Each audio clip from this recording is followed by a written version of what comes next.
Seattle Seahawks outlook for the 2023 NFL season. I think that the Seahawks are going to be one of the best teams in the NFL. I think they have one of the best rosters top to bottom, not just in the NFC, but in the whole entire league. Not just do they have a lot of great talent on offense and defense when it comes to their starters, but they have fantastic depth. Look at the depth that they have at pass rush.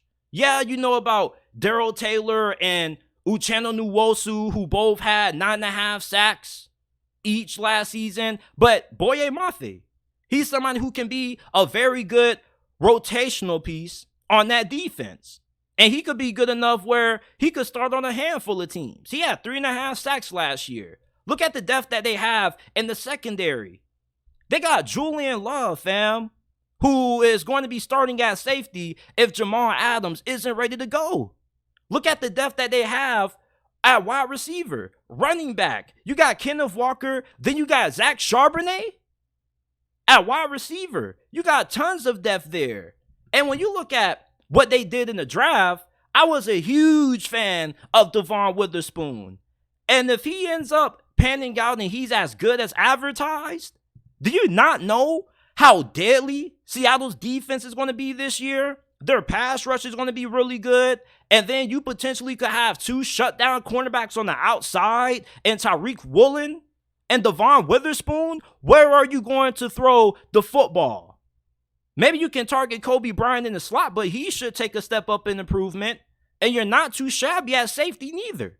And you got some really solid linebackers. So Devon Witherspoon, if he ends up panning out and he's really good right out the gate, this is going to be one of the best defenses in the NFL. You're going to have 2 shutdown corners, a fantastic pass rush with tons of depth. If one guy goes down, it doesn't matter because it's next man up.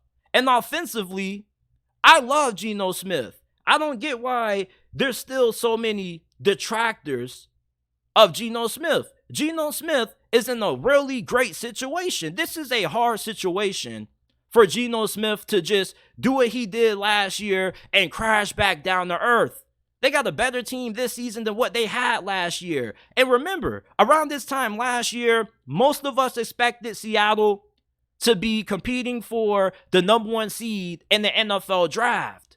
So if Geno Smith can do what he did last season with the roster that Seattle had with all the young players, think about what he's going to do this year with an offensive line that's going to have 2 young tackles going into their second season, and Abraham Lucas, Charles Cross. So the offensive line play should be way more consistent this year. They also have a rookie center that they drafted out of Michigan, and Alua Timmy.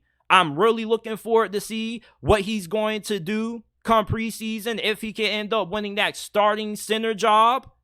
You got a incredible group of wide receivers. Seattle already had one of the best receiving corps in the league. And all they did was get better by drafting JSN out of Ohio State. You got JSN in the slot, DK, Tyler Lockett on the outside, and then look who you got at tight end, Noah Fant. I mean, who is going to stop this passing attack? You can't double team one guy because you double team DK Metcalf, you're going to get ate up by JSN or Tyler Lockett. And if you want to double team JSN, you're going to get ate up by DK and Tyler Lockett. Like, this is a really, really good situation that Geno Smith is in right now. He has to be really awful for him to regress this season. And the Seattle Seahawks, overall, I think that they have a better team than the 49ers. The 49ers may have more initial talent. They may have a better offensive line, more talented players that start for them on defense, but I don't think they have more depth than Seattle. Injuries are one of the biggest parts of the game. And the teams that go the furthest normally are the ones that can overcome injuries because they can have multiple guys step up and produce at a solid level. Look at the Philadelphia Eagles. They had injuries. Kansas City had injuries. Teams always have injuries. The teams that make it the furthest are the teams that can overcome them with their next man up mentality because they got good depth. And that's something that the majority of teams in today's NFL don't have, because they're spending so much money on their star players that they can't afford to have okay depth if one guy goes down. The Seattle Seahawks, since they've drafted so well, they have tons of depth. And plus, they also have a good amount of savvy veterans. They brought back Bobby Wagner. Bobby Wagner is far from washed. Did you see him with the LA Rams last year? Outside of Aaron Donald, he was their best player. And it wasn't by a pretty big or small margin. Like, without a doubt, Bobby Wagner was the Rams' second best player on defense outside of Aaron Donald. Some may say Jalen Ramsey, like, Bobby Wagner was a real dog for the LA Rams last season. And he's back in Seattle with Jordan Brooks coming off arguably the best season of his career. You got Devin Bush, who is going to be some really good depth. Former Steelers player. I'm still a big fan of Devin Bush, even though he wasn't the same player coming off that injury that he was prior. I still love him as a player, love him as a person. I think him going to Seattle was a really good place because Seattle has a really good culture. And the kind of culture that Seattle has allows them to bring in guys like Devin Bush and give them second opportunities, and they're able to cash out on it. Seattle just is really good at getting the most out of players who kind of were cast off and cast away. Nobody wanted. They're like that island of misfits in a sense. You got Geno Smith. Nobody thought that Geno Smith was going to outperform Russell Wilson last season. Just keep it a stack. Pete Carroll, say what you want to say about him. You can say, oh, he's a defensive-minded coach. Oh, he's getting up there in age. Oh, he hasn't won a Super Bowl in years. It doesn't matter. Look what he has done in just a span of a few years after they got rid of Russell Wilson. They flipped Russell Wilson and turned them into a Super Bowl caliber team. And this season, I'm looking at their schedule. I don't really see too many teams on paper that are better than Seattle. And the best case scenario for the Seattle Seahawks, I think, is 14 wins, honestly. And their worst case is 9 wins.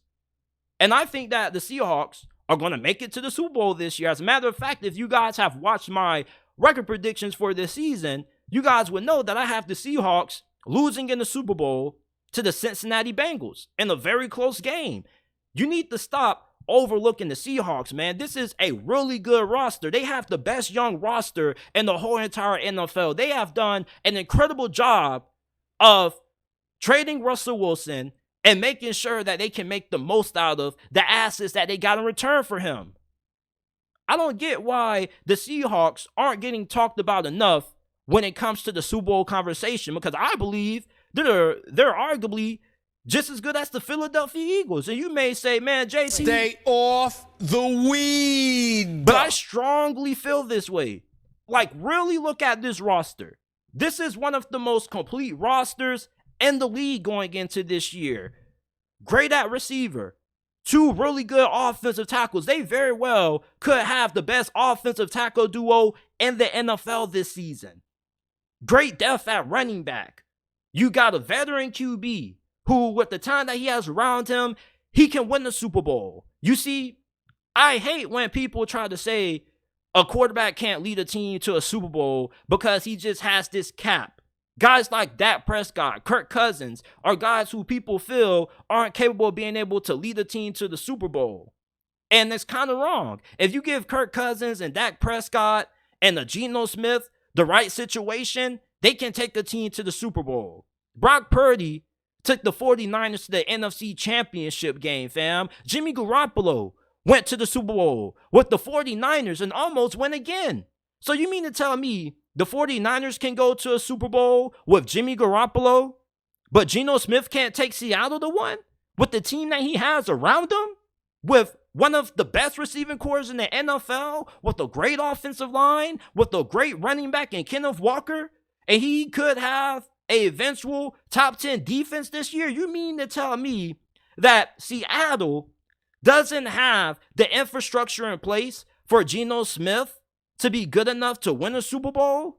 I think you're tripping. And secondly, look at the quarterbacks in the NFC. Other than Jalen Hurts, who else do you think is as good as him? Nobody else. The NFC isn't this homestay for great quarterbacks. The only elite QB in this conference is Jalen Hurts, and then it's everybody else. And if I had to rank my 2 other quarterbacks behind Jalen Hurts, Geno Smith would be one of them. Geno Smith is a real dog, and although he just had 1 season of success, you want to see it proven on a longer basis, on a more consistent basis. Geno Smith wasn't expected to do anything last year. Anytime you have somebody over exceed expectations, that shows you not only what they are as a player, but as a person. Geno Smith put in a lot of work and effort to put up the kind of season that he did last year for Seattle. And I don't think he's just all of a sudden, a year later, going to go from this great story to reverting back to what he was prior. This is too good of a team for Geno Smith to not be able to potentially take them to the Super Bowl. Now, I'm not saying he has to take them to the Super Bowl, but what I am saying is that he's more than capable of leading Seattle on the postseason run. We've seen quarterbacks that have been way worse than Geno Smith take their team to the Super Bowl with talented rosters. Imagine if Seattle had imagine if the 49ers and the Super Bowl that they lost to the Kansas City Chiefs, instead of having Jimmy G, had 2022 Geno Smith. Do they beat Kansas City? I think they do. I feel really good about the Seattle Seahawks this season. And not just going into the 2023 NFL season, but I feel good about the future of where this franchise is going to be at for over the next 4 to 5 years. With how well they've drafted, how well they've constructed this roster, they're going to be in the Super Bowl conversation for the next couple of years due to all the young players that they have on rookie deals, which is going to give them a lot of cap space to be able to go in free agency and sign more marquee free agents. Hell, they already signed one of the more underrated defensive tackles. And I'm looking at Seattle's defensive line. This defensive line is low-key underrated. This is a really good unit that they have. And they also picked up a really good DT from free agency who used to play for the Denver Broncos. I'm trying to think of his name right now. I might have to just go ahead and look it up, man. Y'all bear with me. I got to find it. I can't believe I forgot his name. He was a monster. Jaron Reed, he's really good. And then you also pick up Draymond Jones. Jaron Reed, he's solid. I think he's really good against the run. You look at Draymond Jones lining up on the opposite side of him on the D-line. This dude, not only is he solid against the run, but he's really good against the pass.